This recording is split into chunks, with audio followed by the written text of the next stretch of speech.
नाज़रीन आदाब टी में आप तमाम का खैर मकदम है। हमारे एक अजीज दोस्त मोहम्मद आरिफ ने यह बताया कि यूपी इंतखाबात को हुए ज़माना गुजर चुका। जिसको जीतना था वो जीत गया, जिसको हारना था वो हार भी गया। लेकिन अभी भी उस मामले को लेकर हमारे नौजवानों में आपस में व्हाट्सएप ग्रुपों में बहस चल रही है और एक दूसरे को नीचा दिखाने की कोशिश की जा रही है। कोई असदुद्दीन अवैसी को समाजवादी पार्टी की हार का जिम्मेदार ठहरा रहा है, कोई कांग्रेस को या फिर दीगर पार्टियों को हार का जिम्मेदार करार दे रहे हैं। बहरहाल हमारे ही नौजवान जो कांग्रेस में है वो एमआईएम पर तनकीद कर रहे हैं और जो एमआईएम में है वो कांग्रेस पर तनकीद कर रहे हैं। कांग्रेस को आरएसएस का दूसरा रूप कह रहे हैं। इसी तरह बाद नौजवान एमआईएम को बीजेपी की बी टीम कह रहे हैं। इस सिलसिले में उन्होंने इसरार किया कि अब तक हमने कोई वीडियो इस सिलसिले में नहीं बनाई, लिहाजा एक वीडियो बनाएं।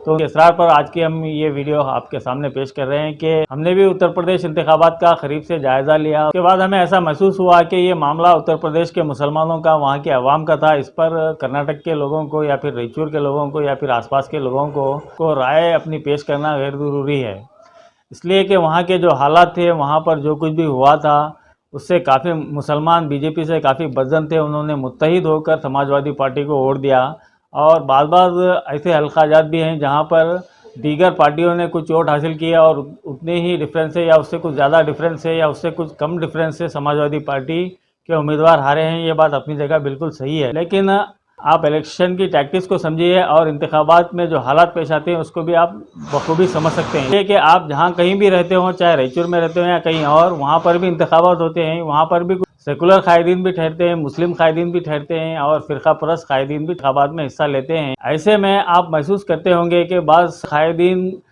कि किसी न किसी से कोई ना कोई ज़ाती दुश्मनी ज़रूर होती है। कोई भी लीडर हर एक को खुश नहीं कर सकता, उसके कुछ मुखालिफ वोट ज़रूर होते हैं, चाहे वो मुस्लिम लीडर हो या चाहे वो हिंदू लीडर हो। मुस्लिम लीडर के भी कुछ मुसलमान मुखालिफ होते हैं।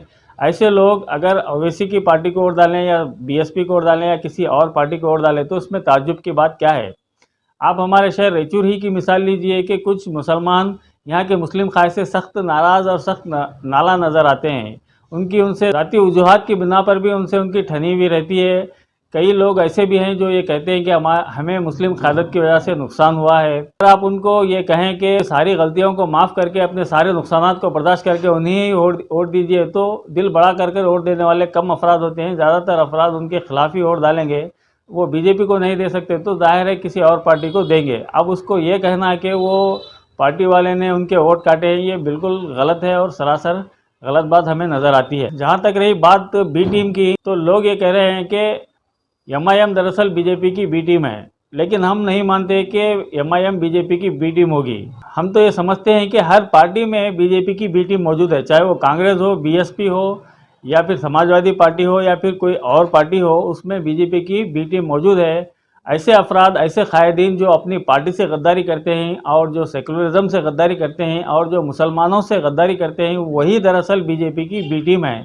आप अगर हमारे शहर रायचूर की अगर आप मिसाल ले लेंगे तो आपको नज़र आएंगे कि रायचूर में भी कांग्रेस में ऐसे कई कायदीन हैं जो बीजेपी के लिए काम करते हुए नज़र आते हैं। जो ये इंतखाबात का ऐलान हो जाता है, ये लोग अचानक सरगर्म हो जाते हैं और अपने असर और रसूख का इस्तेमाल करते हुए अपने आला कायदीन से बात करके कांग्रेस से ऐसे उम्मीदवारों को टिकट दिलाने की कोशिश में लग जाते हैं जो आसानी से बीजेपी के हाथों शिकस्त खा सके। जीतने वाले उम्मीदवार की टिकट काटने के लिए पूरी ताकत लगाते हैं, पूरी कोशिश करते हैं।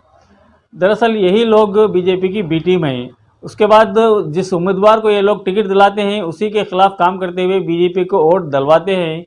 अगर देखा जाए तो यही लोग हैं जो बीजेपी की बी टीम है। किसी और को बीजेपी की बी टीम कहना बिल्कुल गलत होगा। इसके अलावा हमने देखा कि कर्नाटक के मुसलमानों को, खुशी तौर पर हमारे हल्का असम्बली रायचूर के मुसलमानों को उत्तर प्रदेश के इंतखाबात में काफ़ी दिलचस्पी थी। आज तक भी उस इंतखाबात के नतायज को लेकर एक दूसरे पर कीचड़ उछाल रहे हैं, एक दूसरे पर तंज करने की कोशिश कर रहे हैं। लेकिन अगर इस बात का जायज़ा लिया जाए कि वो खुद कहाँ तक बीजेपी से नफरत करते हैं और वो कितनी ताकत लगाएंगे बीजेपी को हराने में, तो ये बताना आसान होगा कि उनके अंदर ज़रा भी दमखम नहीं है। अब आप ही देख लीजिए कि रायचूर शहर में बल्दिया सदारत के लिए इंतखाबात होने जा रहे हैं।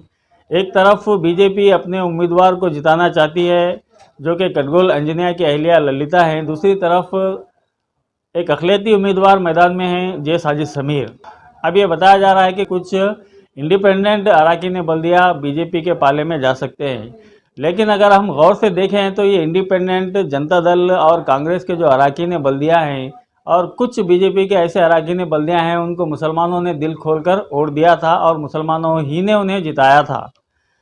अब जिन मुसलमानों ने उन्हें जिताया, उनके पास क्या इतनी हिम्मत है कि वो जाकर अपने अपने काउंसलर से ये कहें कि तुम बीजेपी को वोट मत दो, बीजेपी के चेयरमैन को मत बिठाओ। मैं समझता हूं कि इतनी हिम्मत हमारे लोगों में नहीं है और वो जाकर अपने काउंसलर को हरगिज भी नहीं पूछेंगे। तो फिर आपने जिस काउंसलर को वोट दिया उससे पूछने का आप हक नहीं रखते, तो फिर उत्तर प्रदेश के मामले को लेकर अवैसी या किसी और से पूछने का हक आपको किसने दिया और क्यों आप ऐसा करते हैं?